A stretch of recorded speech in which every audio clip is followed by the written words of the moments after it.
In the autumn of 1989, the quiet logging town of Merrow Creek was shaken by a discovery that would unearth secrets buried for over a decade.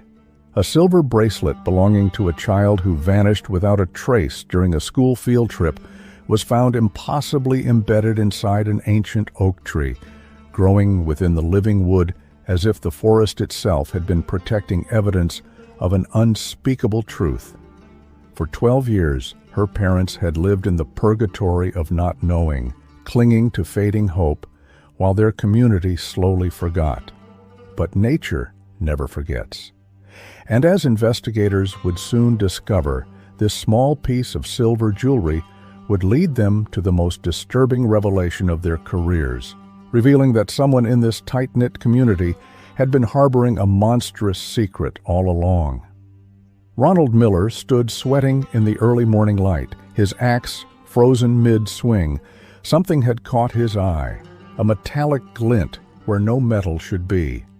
The oak was old, its bark gnarled and thick, but there, embedded within the living tissue, was what appeared to be a piece of jewelry.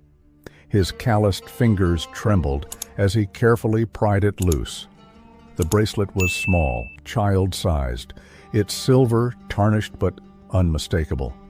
A delicate engraving caught the light, a star intertwined with a heart. Ronald's stomach dropped. Everyone in Merrow Creek would recognize this bracelet. Sheriff Donovan arrived within the hour, his patrol car kicking up dust along the logging road. At 53, Donovan's face bore the weathered lines of a man who'd seen too much, but nothing had marked him quite like the case of Lila Winters. "Where exactly did you find it?" Donovan asked, turning the bracelet over in his gloved hands. Ronald pointed to the tree. "Inside it, Sheriff. Not against it or under it. Inside the damn wood itself. Like the tree grew around it." The sheriff's expression darkened. "That's impossible. This bracelet disappeared with Lila 12 years ago." "I know what I saw," Ronald insisted. "It was embedded at least 4 inches deep. I had to cut it out." Back in town, Merrow Creek hadn't changed much in 12 years. The same diner served the same apple pie. The same families occupied the same houses. But beneath the surface, everything had changed the day Lila Winters vanished during a school field trip to these very woods.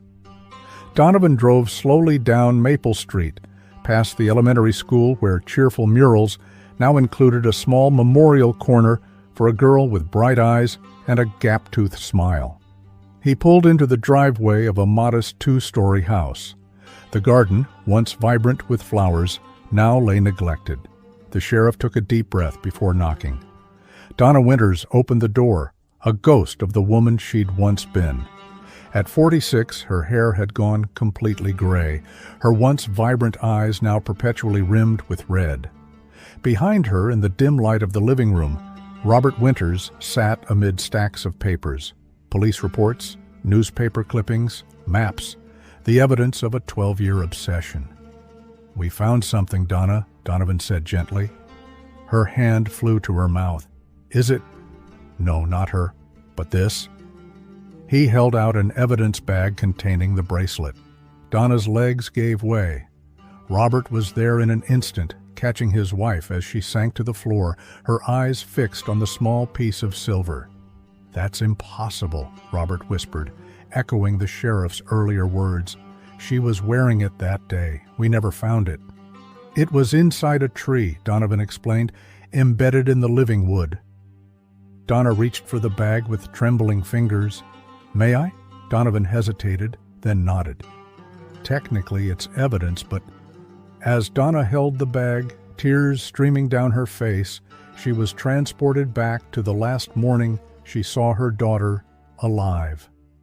The way Lila had proudly shown off the bracelet her older brother had given her before leaving for college, how she'd kissed it for luck before boarding the school bus.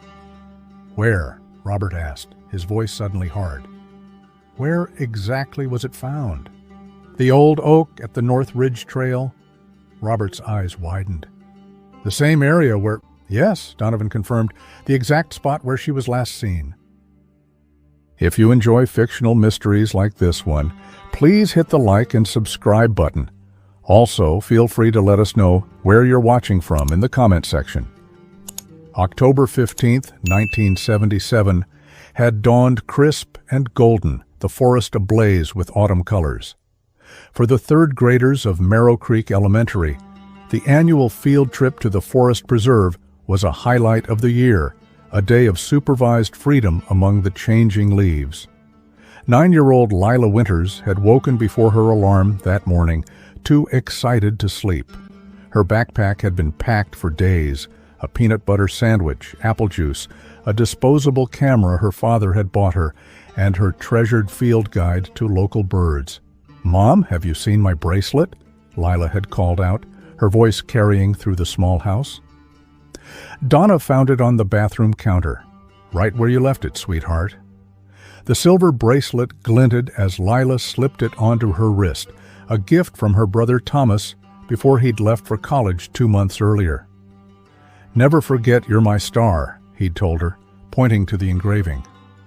Robert had taken photos of Lila on the front porch, her red windbreaker bright against the morning gray, her blonde hair in neat braids, and her gap-toothed smile radiant with anticipation. "Be good, listen to your teachers, and stay with the group," Donna had reminded her, straightening Lila's collar one last time.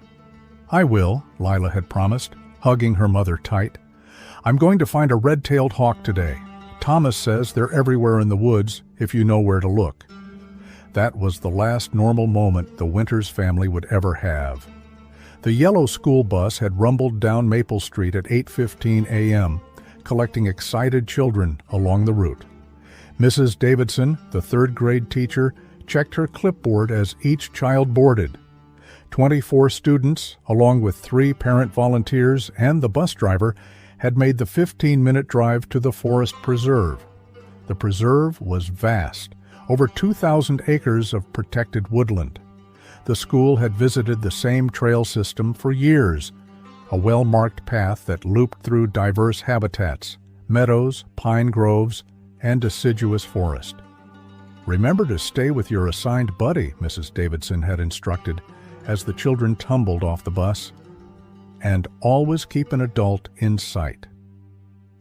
Lila had been paired with Katie Simmons, a quiet girl who shared her interest in birds. The two had stayed together initially, checking items off their scavenger hunt sheets as they identified different leaves and tree bark. By mid-morning, the group had reached the large oak that marked the halfway point of the trail. It was distinctive, massive, and ancient, with a trunk that would take 3 adults to encircle. The teachers had called for a snack break, and the children had scattered to sit in small groups across the clearing. "I saw Lila by the big tree," Katie would later tell investigators. "She said she heard a bird call and wanted to check her book." Jason Cortez, another classmate, recalled something different. "She was talking to someone by the tree. I thought it was one of the parent helpers."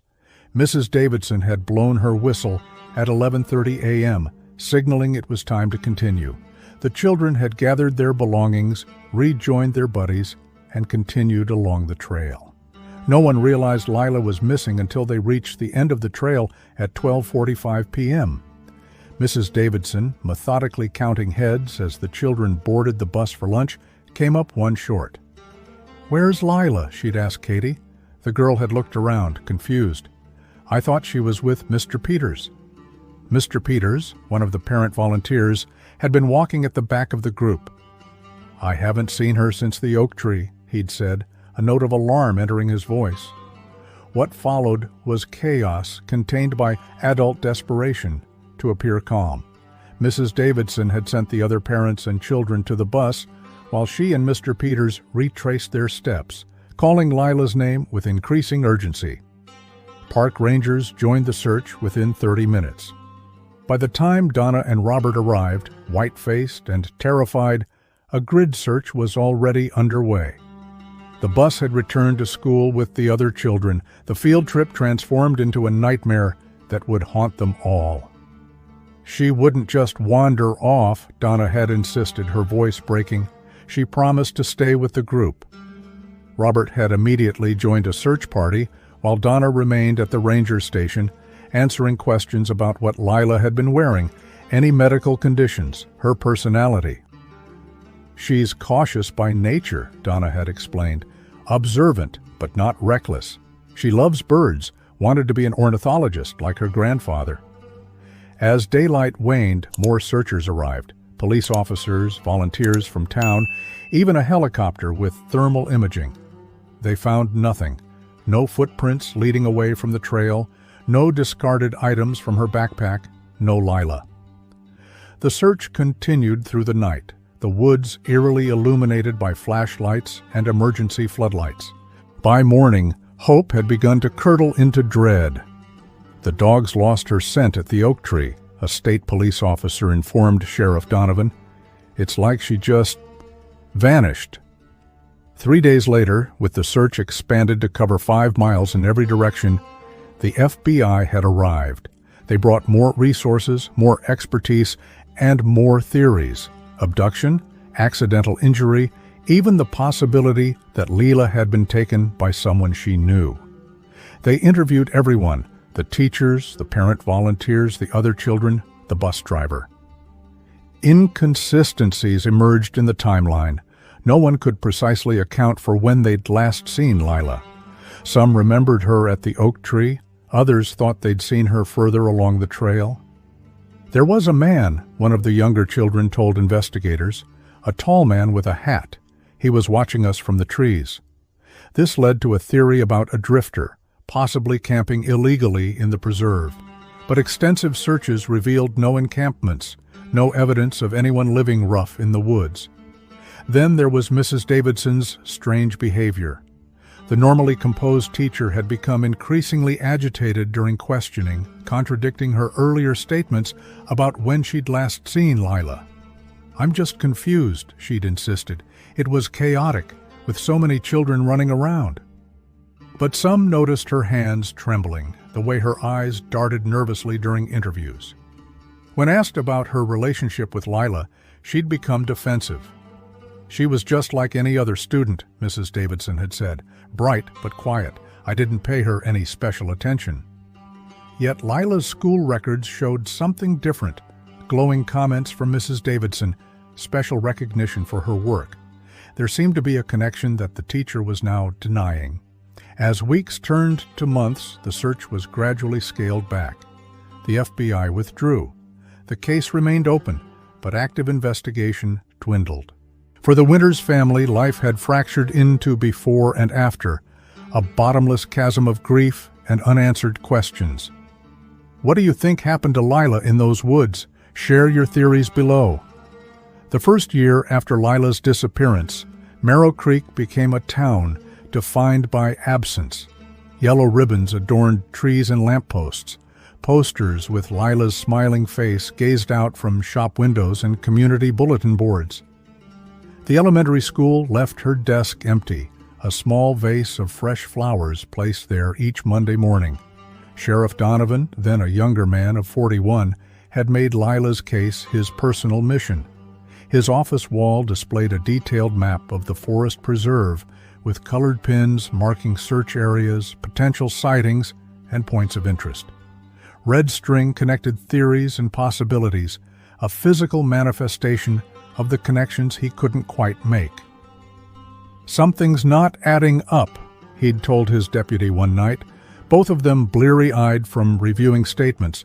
"Children don't just vanish into thin air. Someone saw something. Someone knows something." The investigation had explored every angle. The drifter theory persisted, bolstered by reports of a strange man seen near the bus stop the week before the field trip. But no one matching the description was ever found. Mrs. Davidson remained a person of interest, her nervous behavior and inconsistent statements keeping her under scrutiny. But there was never enough evidence to move beyond suspicion. She took a leave of absence from teaching that spring and never returned to the classroom, moving to her sister's home in another state by summer. Mr. Peters, the parent volunteer who had been at the back of the group, was thoroughly investigated. His alibi seemed solid. Multiple children confirmed seeing him helping a boy who had fallen and scraped his knee around the time Lila went missing. Still, something about his demeanor during questioning left investigators uneasy. He was too calm, Donovan had noted in his case files. Most people show more emotion when a child goes missing, especially one they knew. The other parent volunteers, Mrs. Garner and Mr. Wright, were cleared more quickly. Both had been at the front of the group, visible to multiple witnesses throughout the hike. As months passed, leads dried up. The search area had been combed so thoroughly that rangers joked grimly they could identify every rock and fallen branch. Yet no trace of Lila was found. No clothing, no backpack, not even the silver bracelet she had been so proud to wear. For Robert and Donna Winters, grief manifested in different ways. Robert became obsessive, spending hours in what had once been their home office, now transformed into a war room for finding Lila. He pinned maps to walls, created timelines, and contacted private investigators when police efforts waned. Donna retreated inward. She maintained Lila's room exactly as it had been the morning she disappeared, bed neatly made, stuffed animals arranged on the pillow, field guides stacked on the nightstand. She would sit there for hours, sometimes reading Lila's favorite books aloud to the empty room. Their marriage, once solid, began to fracture under the weight of their different grieving styles. They rarely spoke except about the case. They stopped sharing meals. By the second anniversary of Lila's disappearance, they were sleeping in separate rooms. The town's relationship with the case evolved too. The first anniversary had brought a large memorial service attended by hundreds. By the fifth anniversary, the crowd had dwindled to dozens, mostly family, close friends, and those directly involved in the investigation. Some residents grew uncomfortable with the constant reminder of tragedy. There were whispered suggestions that perhaps it was time to take down the posters to allow the town to heal. Others maintained that forgetting Lila would be the real tragedy. Through it all, Sheriff Donovan kept the case file on his desk.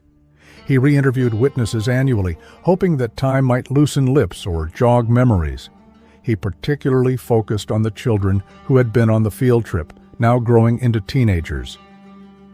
Sometimes kids see things they don't realize are important, he explained to his new deputy, or they keep secrets out of fear or confusion.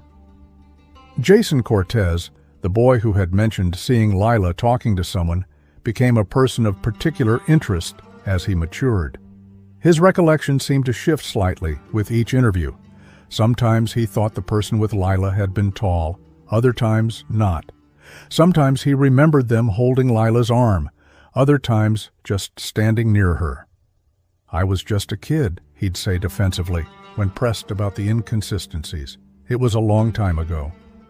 By 1985, 8 years after the disappearance, the case had gone officially cold.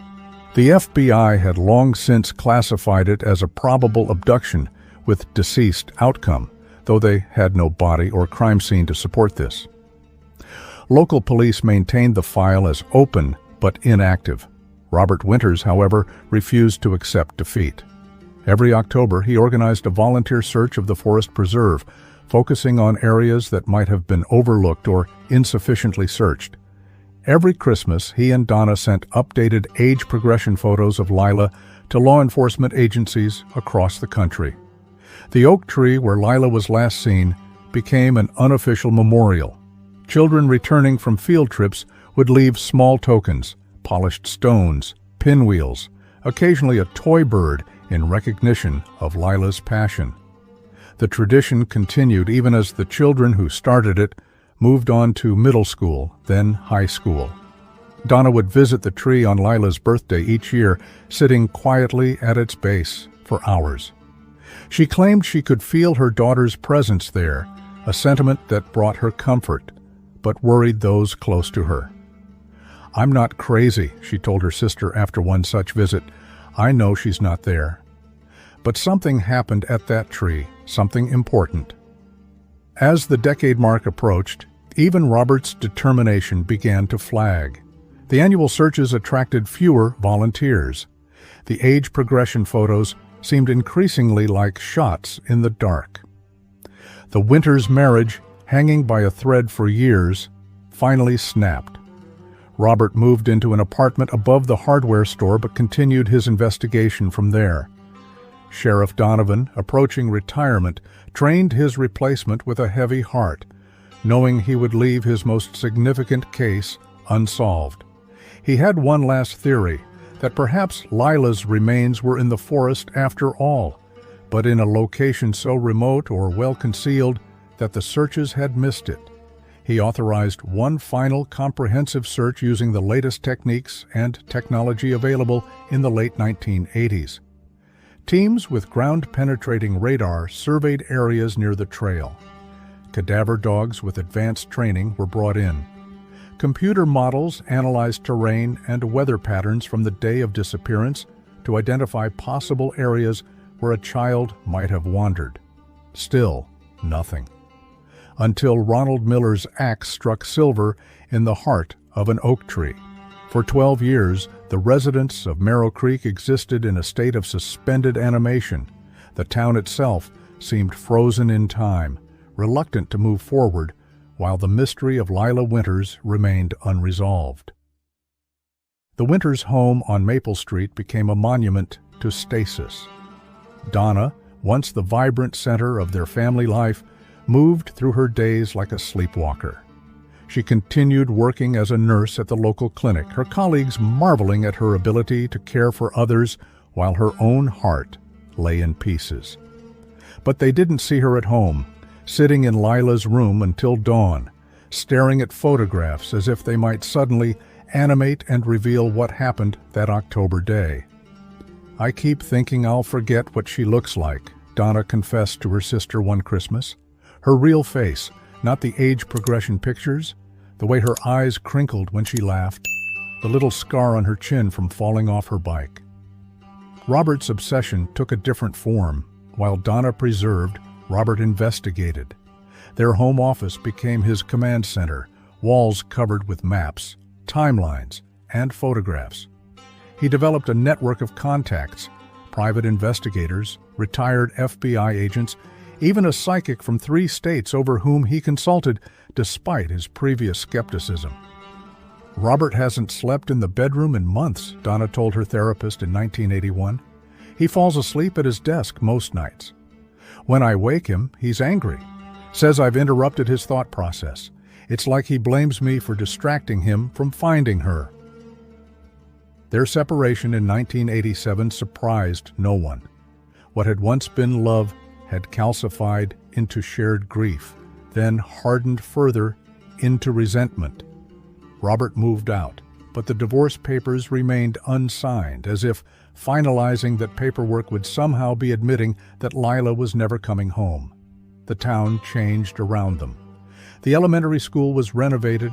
The original field trip location became less popular as newer, more accessible trails were developed. Children who had been Lila's classmates grew up, graduated, went to college, or took jobs in the family businesses that formed the backbone of Merrow Creek's economy. Those children carried the weight of the tragedy differently. Katie Simmons, Lila's buddy on that fateful day, developed severe anxiety that required therapy and medication. In high school, she would panic if she couldn't account for the whereabouts of friends and family at all times.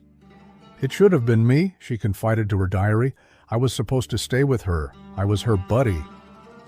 Jason Cortez grew from a confused 9-year-old into a troubled teenager. His parents worried about his increasing withdrawal, his reluctance to discuss the past. When asked about the field trip during Sheriff Donovan's annual re-interviews, he became agitated, sometimes contradicting his previous statements. "I don't remember, okay?" he'd snap.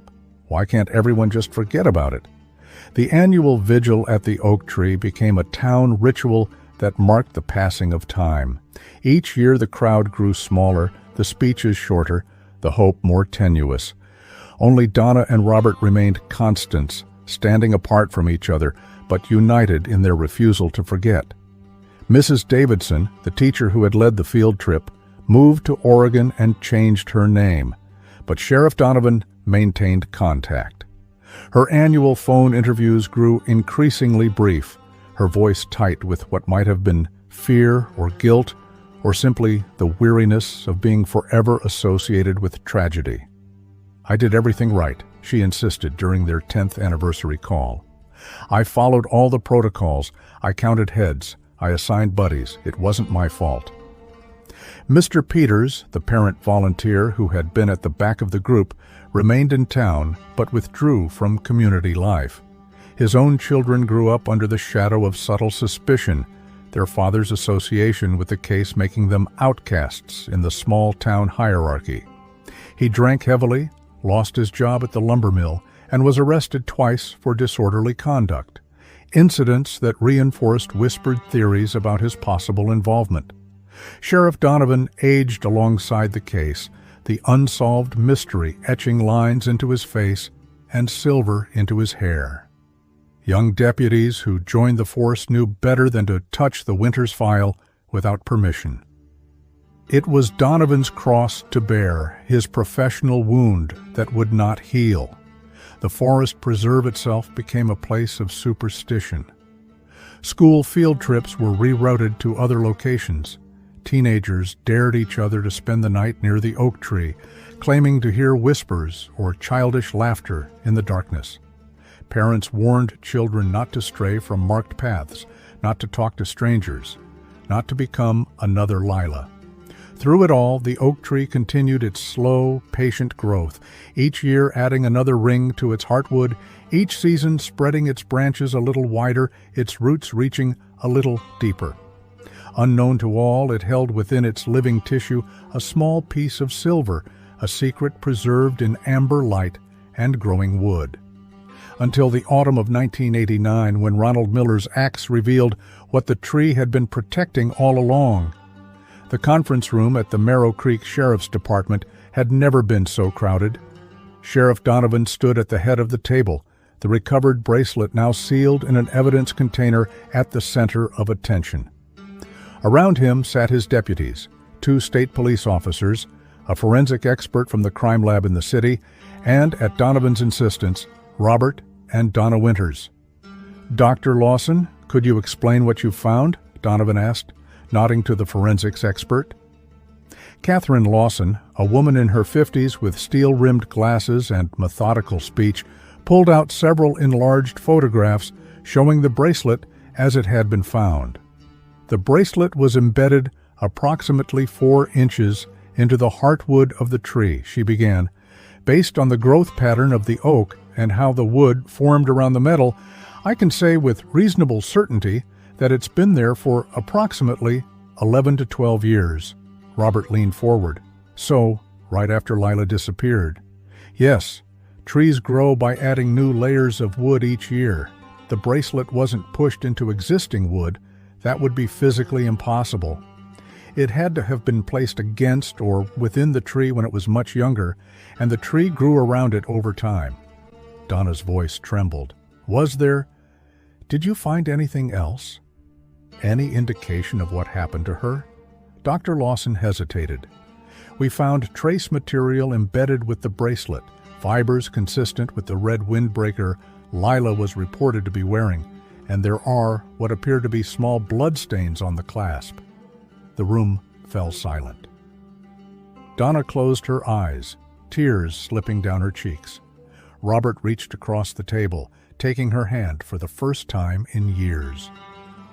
"We're running DNA tests," Dr. Lawson continued gently. "But given the age and condition, it may be difficult to get conclusive results." Sheriff Donovan unfolded a map of the forest preserve. "Ronald found the bracelet here," he said, marking a spot with a red pin. "It's the same oak tree where Lila was last seen. We've been searching in concentric circles from this point for years, but now we have reason to believe we should focus our efforts differently." "How so?" asked one of the state officers. "Dr. Lawson's analysis suggests the bracelet wasn't just dropped or lost. It was deliberately placed in or against the tree. That changes everything about how we understand what happened that day." Robert nodded, his investigator's mind already racing. "It means someone came back to the tree after Lila disappeared, after the initial searches when everyone was looking elsewhere." "Exactly," Donovan confirmed. "And the blood, if it's Lila's, it suggests she was injured at or near the tree."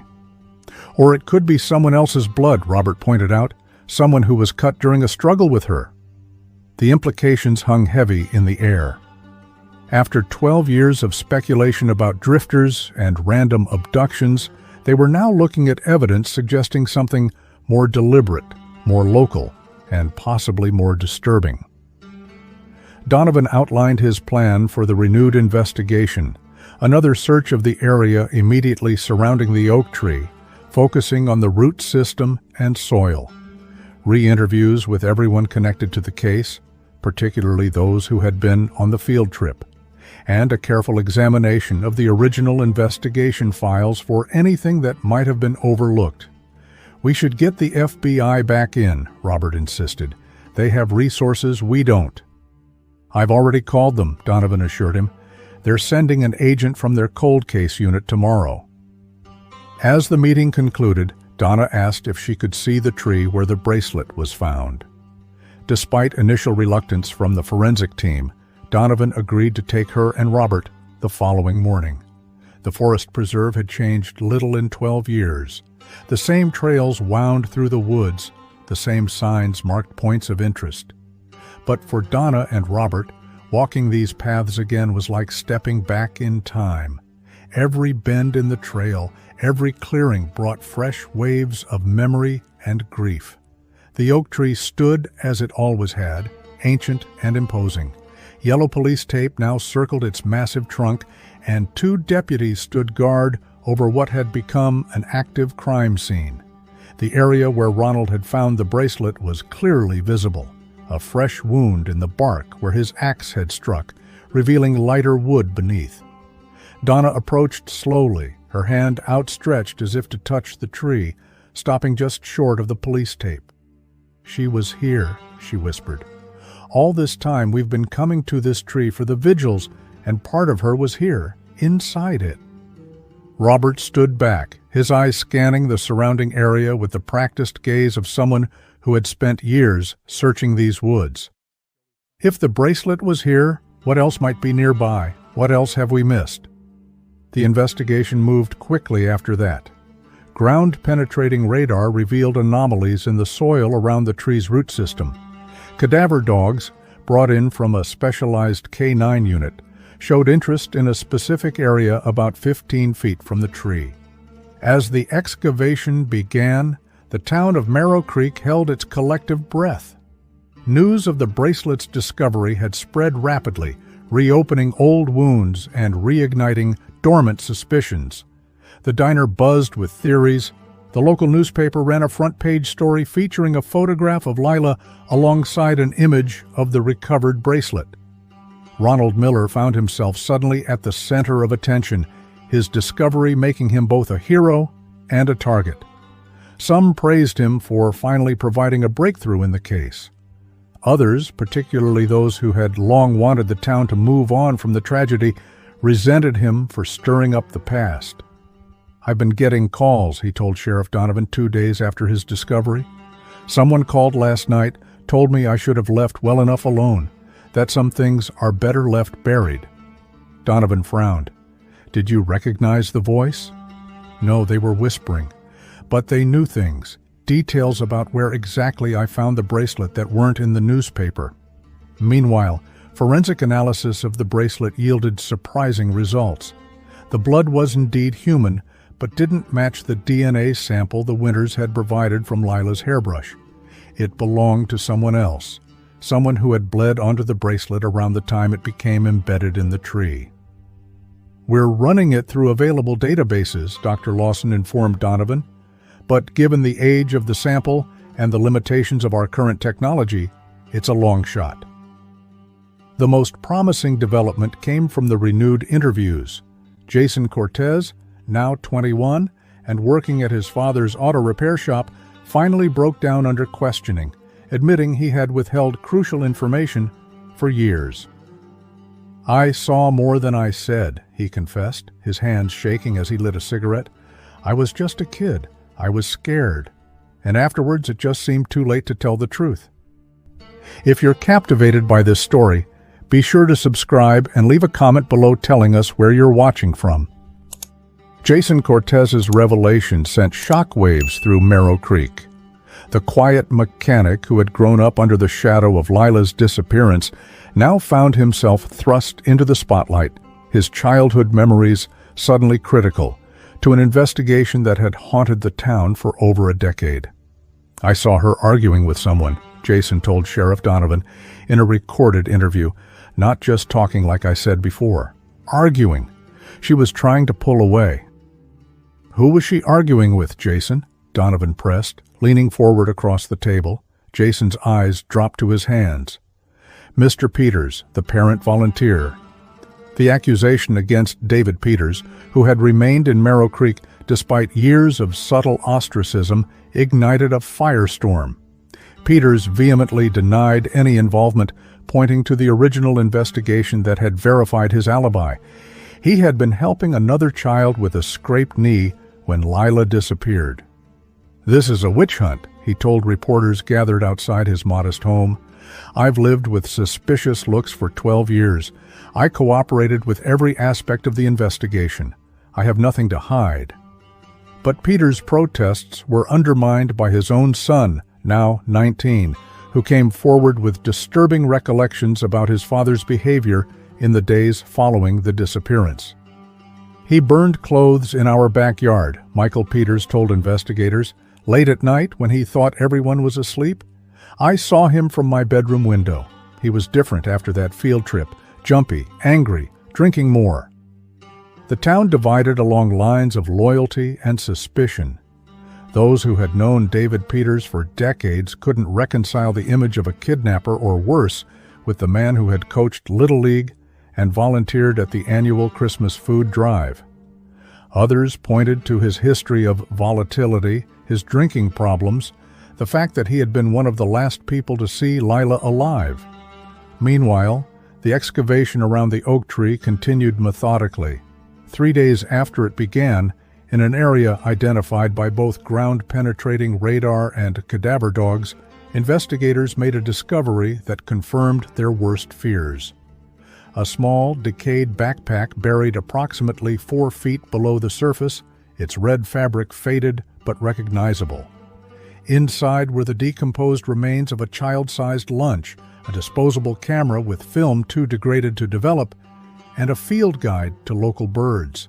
The name Lila Winters was still legible on the inside cover, written in a child's careful print. Robert and Donna identified the backpack immediately. "That's what she took on the field trip," Donna confirmed, her voice hollow. "I packed her lunch myself that morning." The discovery of the backpack escalated the investigation. The FBI arrived in force, setting up a command center in the town hall. The forest preserve was closed to the public as additional excavation teams began a systematic search of the area surrounding the oak tree.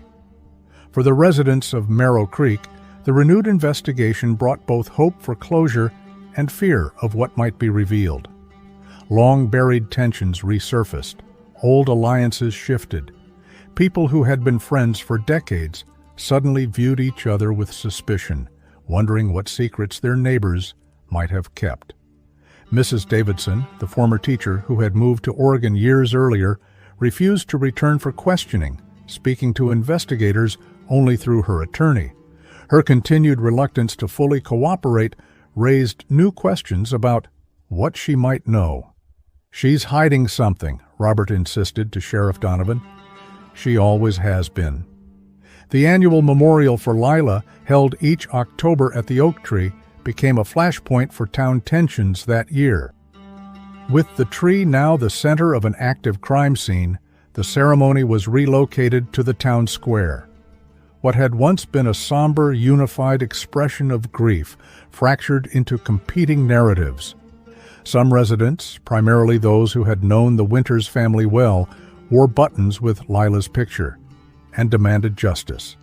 Others, including friends and relatives of David Peters, carried signs proclaiming his innocence and decrying what they saw as a rush to judgment.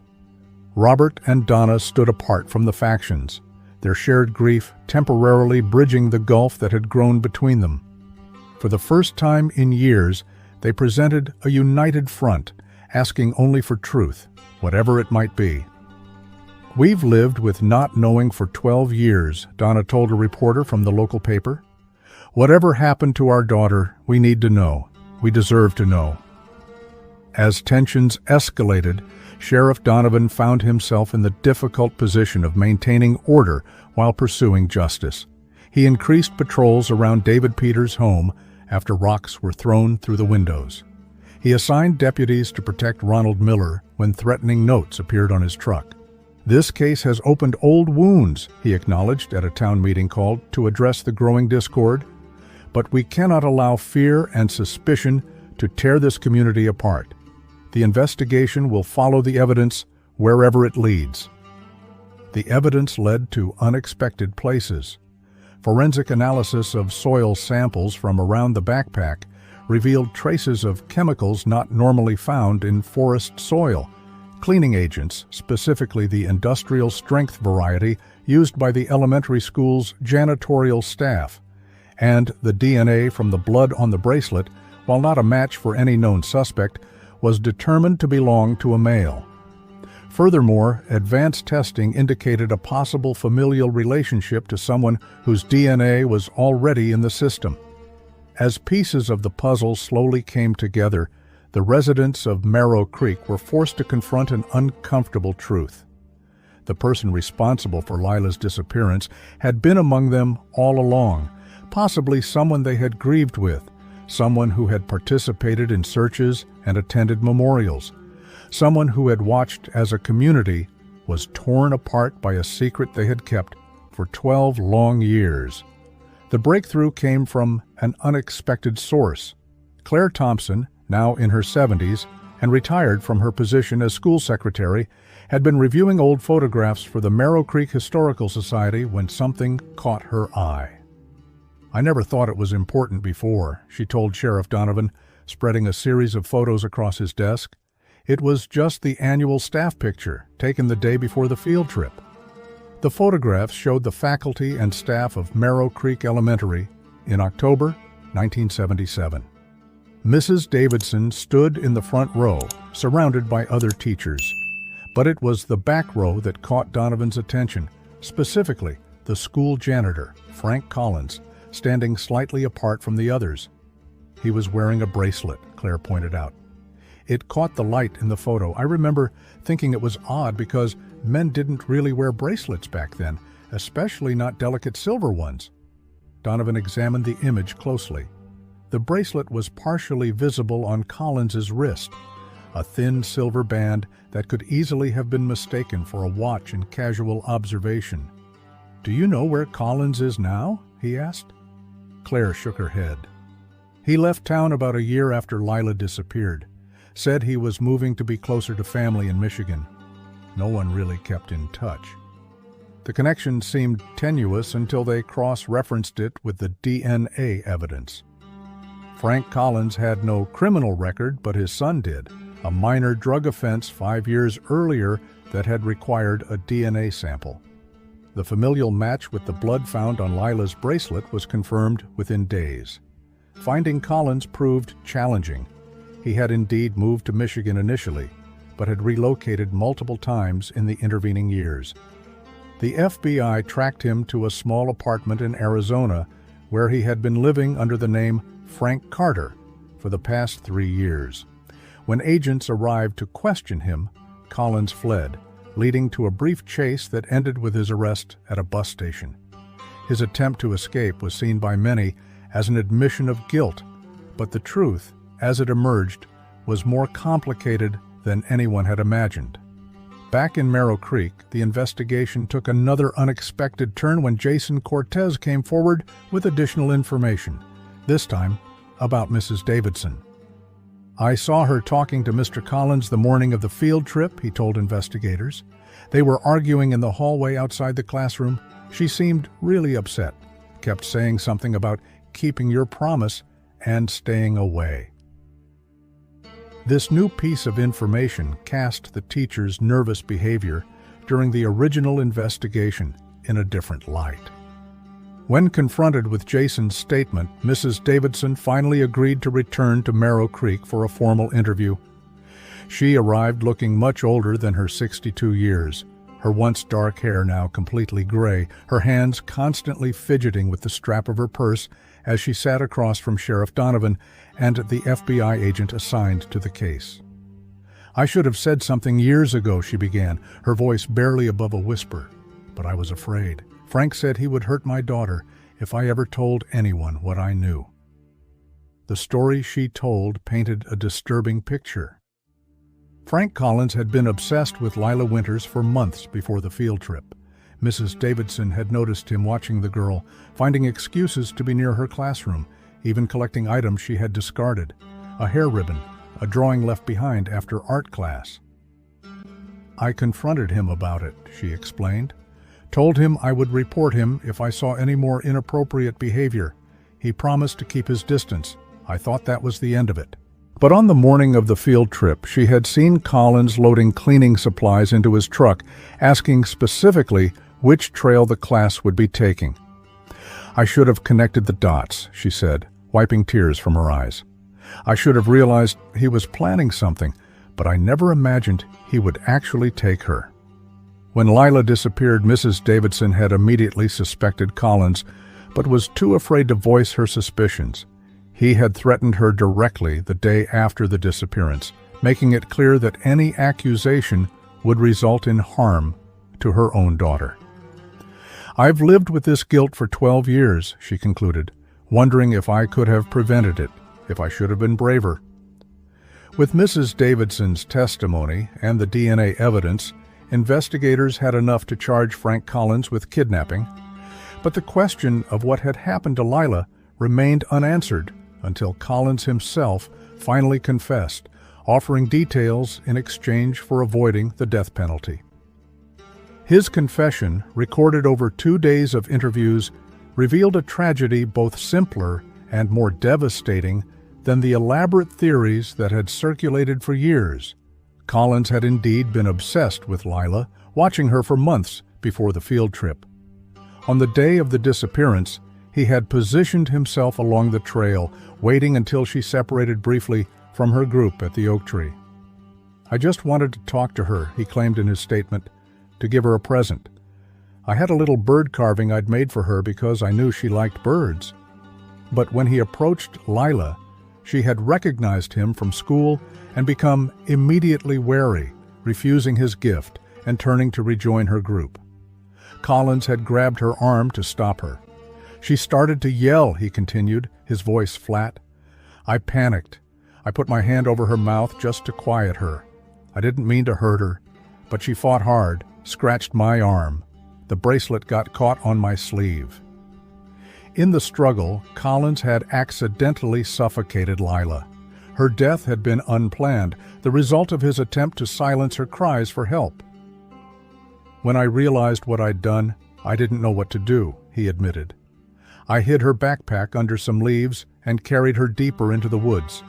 I buried her near the old fire tower, about a mile from the trail. I took her bracelet because it had my blood on it from where she scratched me." The final piece of the puzzle, how the bracelet had become embedded in the tree, was perhaps the most disturbing aspect of Collins's confession. "I couldn't just throw it away," he explained. "It felt important, like a part of her. I went back to the oak tree a few nights later, after the searches had moved to other areas. There was a split in the trunk, not very deep but enough. I pushed the bracelet into it as far as it would go. I thought the tree would keep it safe, keep her memory safe in a way." The grim irony that the tree had indeed preserved the evidence that would eventually lead to his capture was not lost on anyone involved in the case. Based on Collins' confession, search teams located Lila's remains near the abandoned fire tower, exactly where he had described. The discovery brought a wave of fresh grief to the community, but also a sense of closure that had been absent for 12 long years. For Robert and Donna Winters, the confirmation of their daughter's death was devastating but not unexpected. They had long ago accepted the likelihood that Lila was gone, even as they continued to search for answers. "At least we know," Donna said simply, standing with Robert at the site where their daughter had been found. "At least we can bring her home." The revelation that Frank Collins, a quiet school janitor who had participated in the original searches and attended the first few memorial services before leaving town, was responsible for Lila's death, forced Merrow Creek to confront uncomfortable truths about trust, vigilance, and the secrets that can hide in plain sight. David Peters, vindicated after years of suspicion, found little satisfaction in the truth. "No one can give me back those 12 years," he told reporters. "No one can undo what this town did to my family."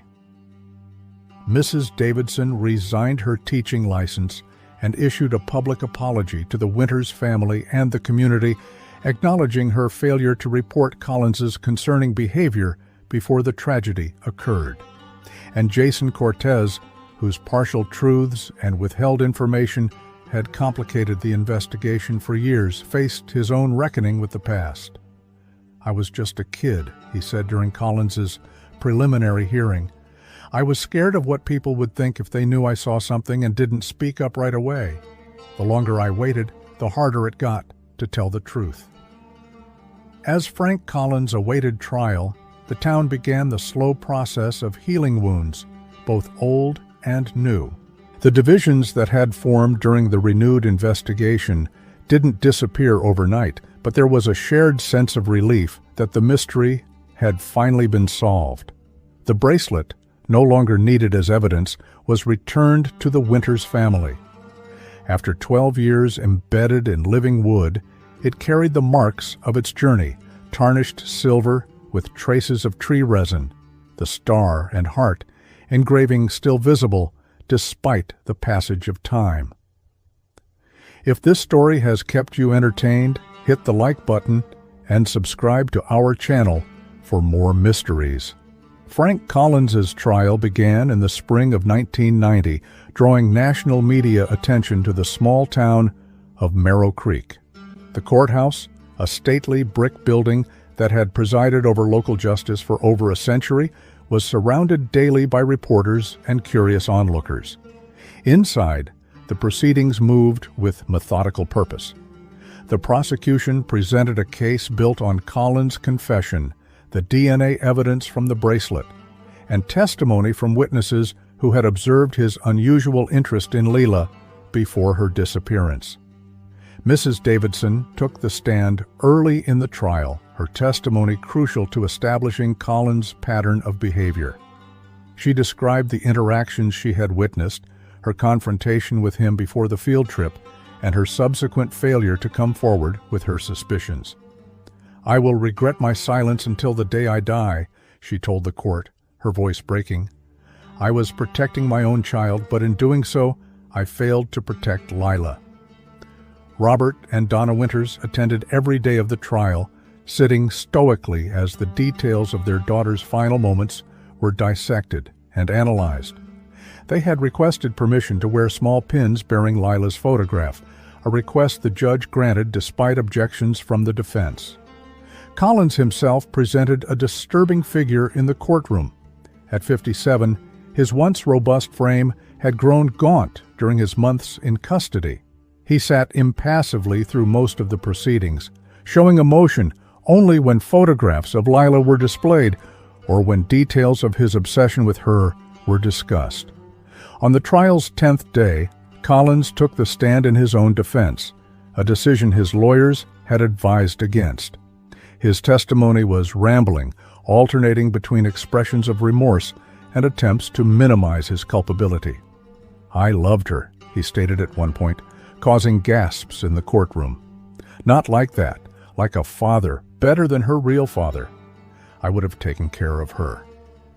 The prosecution's cross-examination was devastating, forcing Collins to acknowledge the planning that had preceded his encounter with Lila, the deliberate way he had positioned himself along the trail, knowing the class would pass by the oak tree. "You brought rope in your truck that day, didn't you, Mr. Collins?" the prosecutor asked. "Yes, but—" "And a blanket? And candy that you knew Lila liked because you had been watching her at school?"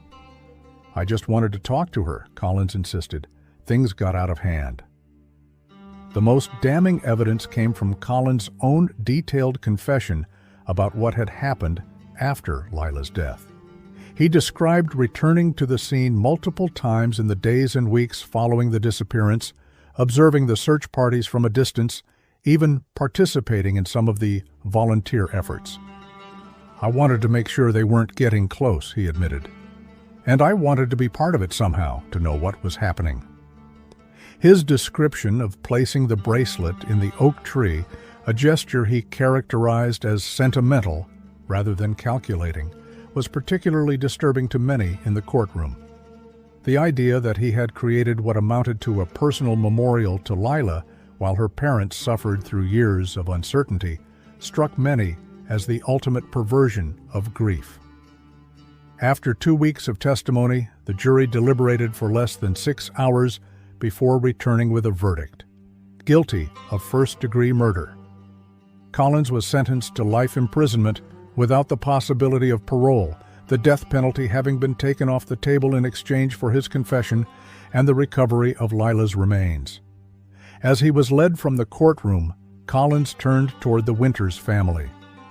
"I'm sorry," he said, his voice barely audible. "I didn't mean for it to happen." Robert stood abruptly, his face flushed with anger. 12 years, he responded, each word precise and cutting. 12 years we searched for her while you watched." The conclusion of the trial brought a complex mix of emotions to Merrow Creek. There was relief that justice had finally been served, but also collective guilt over how the investigation had unfolded. Many wondered how Collins had escaped scrutiny for so long, how the community had focused its suspicions on others, while the real culprit had moved freely among them. For David Peters, the vindication came too late to salvage his life in Merrow Creek. During Collins's trial, he sold his house and moved to Colorado, seeking a fresh start away from the whispers and sideways glances that had defined his existence for over a decade. "This town convicted me without evidence," he told Sheriff Donovan before leaving. "The fact that I was innocent doesn't erase what was done to me and my family." Mrs. Davidson faced her own reckoning. Though she avoided criminal charges for failing to report Collins's behavior, she was widely criticized for prioritizing her own safety over Lila's. She returned to Oregon immediately after the trial, her brief return to Merrow Creek having reopened wounds that would likely never fully heal. For Jason Cortez, Collins' conviction brought a measure of relief from the guilt he had carried since childhood. His testimony during the trial, finally sharing everything he had seen that day at the oak tree, was described by many as courageous, though Jason himself viewed it as long overdue. "I should have spoken up sooner," he acknowledged. "Maybe things would have been different." In June 1990, nearly 13 years after her disappearance, Lila Winters was finally laid to rest in the Merrow Creek Cemetery. The funeral was attended by hundreds, including many of her former classmates, now in their 20s, who had carried the memory of their lost friend into adulthood. Donna and Robert stood together at the graveside, their hands clasped in a gesture of shared grief that transcended the years of separation and blame. The small silver bracelet recovered from the heart of the oak tree was placed in the casket with Lila's remains, a circle finally completed. As summer bloomed across Merrow Creek, the town began the slow process of moving forward. The oak tree, its bark still bearing the scar where Ronald's axe had struck, continued to stand as a silent witness to both tragedy and truth. Some suggested cutting it down, arguing that it held too many painful memories.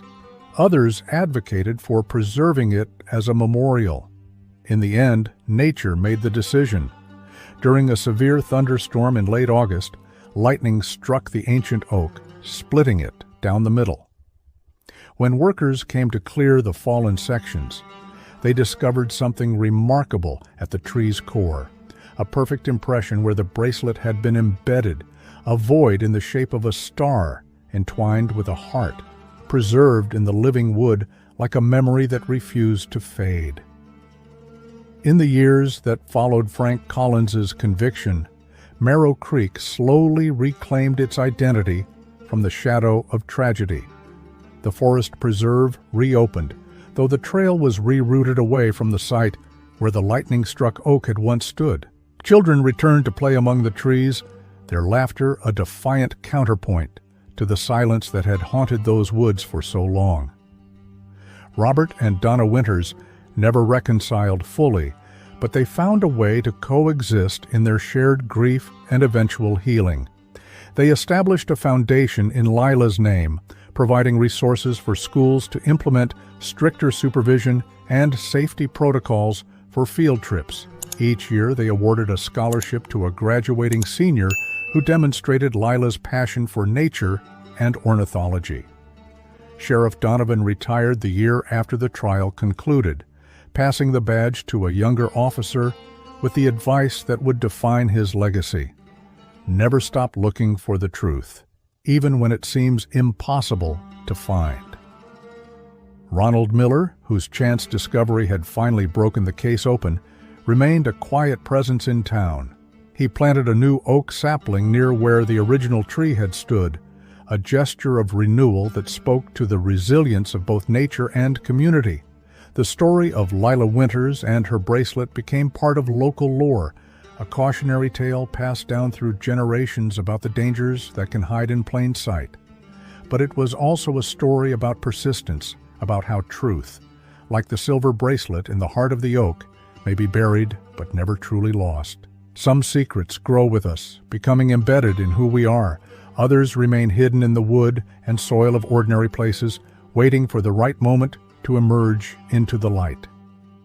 In Merrow Creek, both kinds of secrets finally found their way to the surface, bringing with them the possibility of healing for a community that had lived too long with the weight of the unknown.